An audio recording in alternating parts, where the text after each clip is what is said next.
This is Deepa Yadav. Welcome back to my YouTube channel.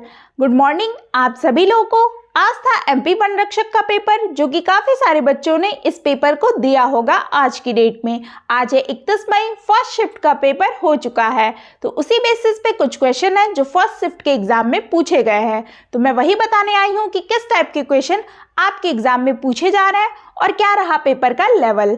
तो video शुरू करने से पहले अगर आप मेरे चैनल पर नए हैं तो सब्सक्राइब कर लें और बेल आइकन को प्रेस कर दें, जिससे नोटिफिकेशन आप तक पहुंच जाए और आप डेली वीडियोस को देख पाएं। तो चलिए हम लोग जानते हैं कि किस टाइप के क्वेश्चन आज के डेट में फर्स्ट शिफ्ट में पूछे गए हैं। देखिए फर्स्ट क्वेश्चन कुछ इस प्रकार से है। मार्च 2022 में खेल महाकुंभ का आयोजन कहाँ किया गया है? तो महाकुंभ से देखिए क्वेश्चन आया 2022 का, तो ये करंट अफेयर का क्वेश्चन है। तो ये कहाँ हुआ था? अहमदाबाद में इसका आंसर। तो इस टाइप के भी क्वेश्चन आप तैयार करके जाइए, एग्जाम में आने वाले शिफ्ट में पूछ सकता है।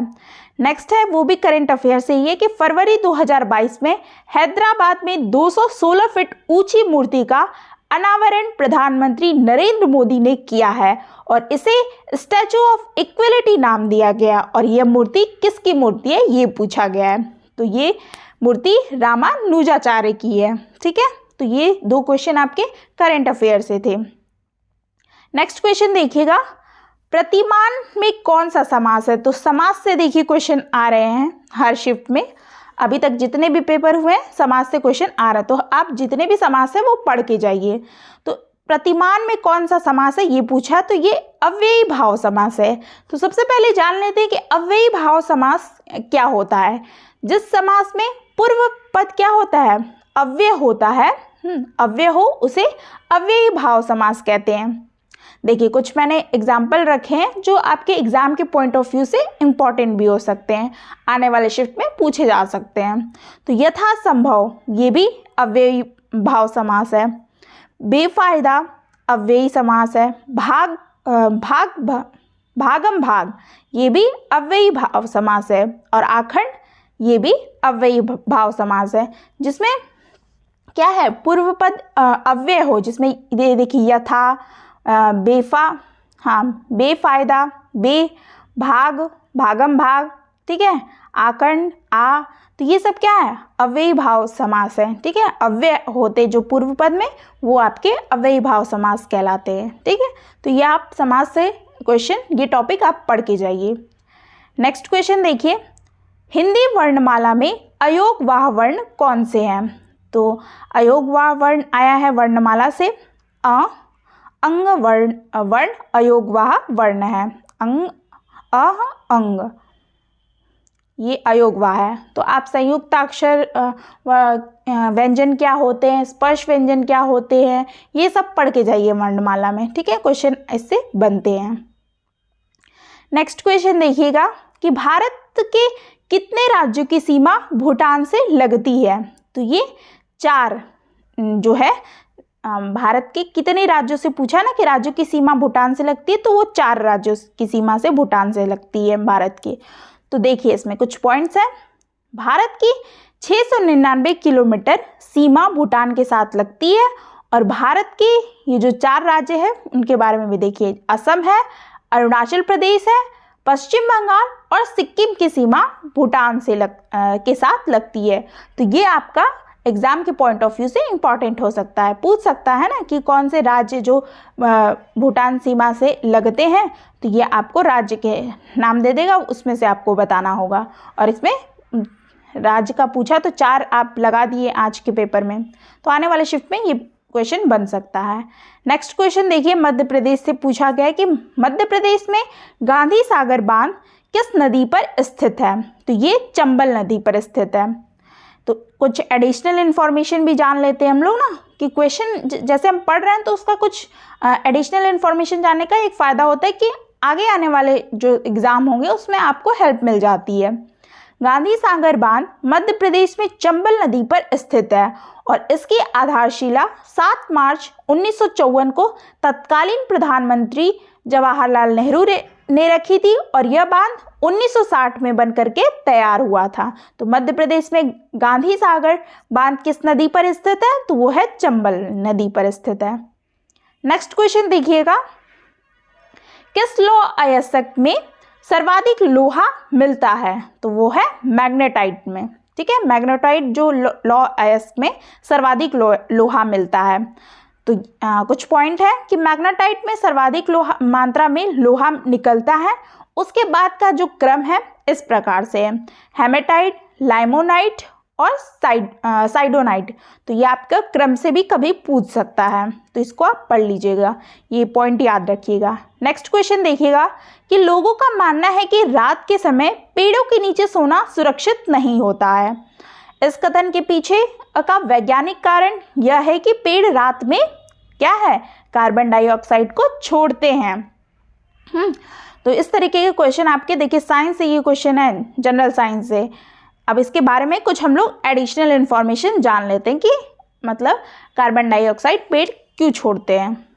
तो रात में प्रकाश संश्लेषण नहीं होने के कारण क्या होता है कि पेड़ों द्वारा ऑक्सीजन का उत्पादन नहीं हो पाता है। ठीक, और इसके अतिरिक्त पेड़ श्वसन करते रहते हैं, जिससे क्या होता है, कार्बन डाइऑक्साइड की मात्रा बढ़ जाती है और ऑक्सीजन की मात्रा कम हो जाती है। तो ये कारण है आपका। ठीक है, आप ये क्वेश्चन समझ गए। अब हम लोग कुछ एडिशनल इंफॉर्मेशन जानेंगे जो एग्जाम के पॉइंट ऑफ व्यू से आपके एग्जाम में आ सकते हैं। फर्स्ट पॉइंट देखिएगा कि सांस लेते समय मनुष्य ऑक्सीजन लेते हैं और कार्बन डाइऑक्साइड छोड़ते हैं। फेफड़ों की सहायता से शरीर में गैसों का आवागमन मतलब कि आदान प्रदान होता है। ठीक है, और नेक्स्ट पॉइंट है कि वायु में लगभग 78% क्या है, नाइट्रोजन रहता है। 78% नाइट्रोजन, 21% ऑक्सीजन तथा 1% अन्य गैसेस तथा जलवाष्प तथा अन्य गैसों के में लगभग 0.03% कार्बन डाइऑक्साइड होती है। तो ये सारे जो परसेंटेज है ना, ये सब पूछे जा रहे हैं आपके एग्जाम में। तो ये आपके एग्जाम के पॉइंट ऑफ व्यू से इंपॉर्टेंट है, इसको ये टॉपिक आप लोग पढ़ लीजिएगा। जितना भी मैं एग्जाम एनालिसिस करवा रही हूँ वो उस बेस पे आप क्वेश्चन को अपने तैयार रखिए, वो टॉपिक आप पढ़ के जाइए। नेक्स्ट पॉइंट देखिएगा कि श्वसन के दौरान भोजन का ऑक्सीकरण होता है और ऊर्जा क्या होती है, उत्पन्न होती है। ठीक, ये इंफॉर्मेशन आपने जान ली, तो इसको पढ़ लीजिएगा। नेक्स्ट देखिए, सुमित्रानंद पंत की कृति के बारे में पूछा है, तो कुछ बुक्स के बारे में भी पूछ दे रहा है। ठीक है, तो ये है लोकायतन। ठीक है, लोकायतन सुमित्रानंद पंत की कृति है। अब कुछ पॉइंट्स जान लेते हैं और भी जो एग्जाम में आ सकते हैं, जैसे लहर जयशंकर प्रसाद का कविता संग्रह है, जिसका प्रकाशन सन 1933 ईस्वी में भारती भंडार इलाहाबाद में हुआ था। नेक्स्ट, त्रिधारा हिंदी के सुप्रसिद्ध काव्यत्री और लेखिका सुभद्रा कुमारी चौहान का कविता संग्रह है। नेक्स्ट देखिए, परिमल एक कविता संग्रह है। इसकी रचना सूर्यकांत त्रिपाठी निराला ने की थी और यह पहली बार सन 1929 में प्रकाशित हुआ था। तो ये तीनों जो है काफ़ी इंपॉर्टेंट है कविता संग्रह, जितना मैंने बताया, लहर, त्रिधारा, परिमल, ये सब एग्जाम में पूछे जाते हैं। तो आप सब पढ़ के जाइएगा आने वाले शिफ्ट में और जब तक आपके एग्जाम हो रहे हैं। नेक्स्ट क्वेश्चन देखिएगा, सर्वोच्च न्यायालय के प्रथम मुख्य न्यायाधीश कौन थे? तो ये संविधान से क्वेश्चन है। तो वो थे सर्वोच्च न्यायालय के प्रथम मुख्य न्यायाधीश, वो थे हीरालाल जे कानिया। तो ये इंपॉर्टेंट क्वेश्चन है, ये आते हैं एग्जाम में। और नेक्स्ट क्वेश्चन देखिए कि भारत में राष्ट्रपति चुना जाता है, कैसे चुना जाता है? निर्वाचित सांसदों व विधानसभा सदस्यों द्वारा चुना जाता है। ठीक है, तो ये तो हो गया आपका राष्ट्रपति के बारे में। हाँ, कि चुना कैसे जाता है, तो वो निर्वाचित सांसदों व विधानसभा सदस्यों द्वारा। तो कुछ हम लोग राष्ट्रपति के बारे में और भी पॉइंट जान लेते हैं कि क्या पता एग्जाम में पूछे जा सकते हैं ना। देखिए, राष्ट्रपति, उन्हें भारत का क्या है, पहला नागरिक भी कहा जाता है राष्ट्रपति को। ठीक है, नेक्स्ट पॉइंट है कि वह संसद का एक हिस्सा है। वह 5 साल की अवधि के लिए पद संभालते हैं। नेक्स्ट है कि उन्हें मतलब 35 वर्ष की आयु क्या है, पूरी करनी चाहिए। अगर एक राष्ट्रपति बनना है तो उसे 35 वर्ष की आयु पूरी करनी होगी और उन्हें लोकसभा के सदस्य के रूप में चुने जाने के योग्य होना चाहिए। निर्वाचन मंडल में लोकसभा, राज्यसभा, राज्यों की विधानसभाओं और दिल्ली और पुदुचेरी के केंद्र शासित प्रदेशों की विधानसभाओं के निर्वाचित सदस्य होते हैं। उन्हें एकल हस्तांतरणी वोट के माध्यम से अनुपातिक प्रतिनिधित्व के सिद्धांत द्वारा परोक्ष रूप से चुना जाता है और भारत के लोग अपने प्रतिनिधियों को सीधे लोकसभा और राज्य विधानसभाओं के लिए चुनते हैं। तो ये सारे पॉइंट राष्ट्रपति से थे, तो इससे क्वेश्चन आपके आ सकते हैं। उनके वेतन से क्वेश्चन पूछ सकता है, उनकी आयु कितनी होनी चाहिए राष्ट्रपति बनने के लिए, वो भारत का पहला नागरिक कहा जाता है उन्हें ना, और ये संसद के हिस्से होते हैं। तो ये आपने जान लिया राष्ट्रपति के बारे में। तो इस तरीके से आप क्वेश्चन को पढ़ के जाइए। नेक्स्ट देखिए, अब हम लोग जानेंगे कि किस किस पोर्शन से जो आपके छूट गए हैं, जो क्वेश्चन नहीं पता चले हैं, उनके टॉपिक पता है कि हाँ यहाँ से क्वेश्चन आ रहे हैं। बच्चों ने देखिए बताए हैं, तो मैंने इसको इंक्लूड किया है इसमें क्वेश्चंस में कि मैथ्स में आपका टाइम एंड वर्क से क्वेश्चन आया था एक क्वेश्चन, स्पीड डिस्टेंस से भी क्वेश्चन आ रहे हैं, एक एक दो दो जो भी है, और प्रॉफिट लॉस से भी 2 क्वेश्चन आए हैं, सीआई से 2 क्वेश्चन, बोर्ड मास से भी क्वेश्चन आया है एक, नंबर सीरीज से क्वेश्चन आ रहे हैं 2 क्वेश्चन आए हैं, सिंप्लीफिकेशन हर शिफ्ट में देखिए पूछ रहा है। तो ये अर्थमेटिक वाला जो मैथ्स का पोर्शन है वो आप जरूर पढ़ के जाइए। ज्योमेट्री अगर थोड़ा बहुत इधर उधर हो भी जा रहा है, आप लोग नहीं पढ़ पा रहे हैं, लेकिन अर्थमेटिक मैथ्स जो है वो पढ़ के जाइए। मेंसुरेशन से एक क्वेश्चन आ रहा है, ठीक है। तो ये सारे टॉपिक आप डेफिनेटली पढ़ के जाइए, ठीक है। हिंदी में विलोम शब्द जो कि 3 से 4 आ रहे हैं, समास में 2 से 3 पूछे जा रहे हैं, शुद्ध शब्द पूछे जा रहे हैं, उसको जैसे गलत शब्द दे दिया उसको शुद्ध करना रहता है हिंदी में। रस से क्वेश्चन है, बेसिक हिंदी आ रही है, आप क्वेश्चन को बना लोगे। इंग्लिश में synonyms, opposite word, parajumble, active passive, filling in the blanks, तो ये सब इंग्लिश से पूछे जा रहे हैं। साइंस में वही बेसिक साइंस है, स्टैटिक जीके में 3-4 क्वेश्चन है और करंट अफेयर के 4-5 क्वेश्चन है।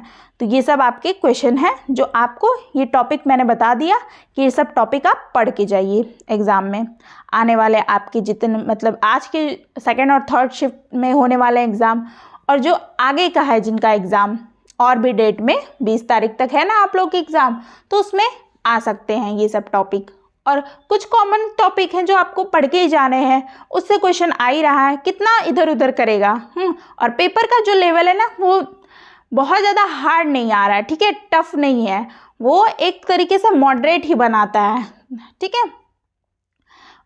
इजी भी कह सकते हैं, मॉडरेट भी कह सकते हैं। जो जैसे मैथ्स का कभी कभी किसी शिफ्ट में किसी को मैथ्स हार्ड लग रहा है, किसी को साइंस लग रहा है, तो ऐसे ही है, बाकी सब वो बैलेंस करके ही एग्जामिनर आपका क्वेश्चन बनाता है, ठीक है। तो उससे आप घबराइए मत, आप अपनी तैयारी को अच्छे से कंटिन्यू कीजिए। तो मुझे इतने ही क्वेश्चंस पता थे जो बच्चों ने बताए थे। अब आप इसी बेसिस पे अपनी तैयारी को जारी रखिए, कंटिन्यू रखिए।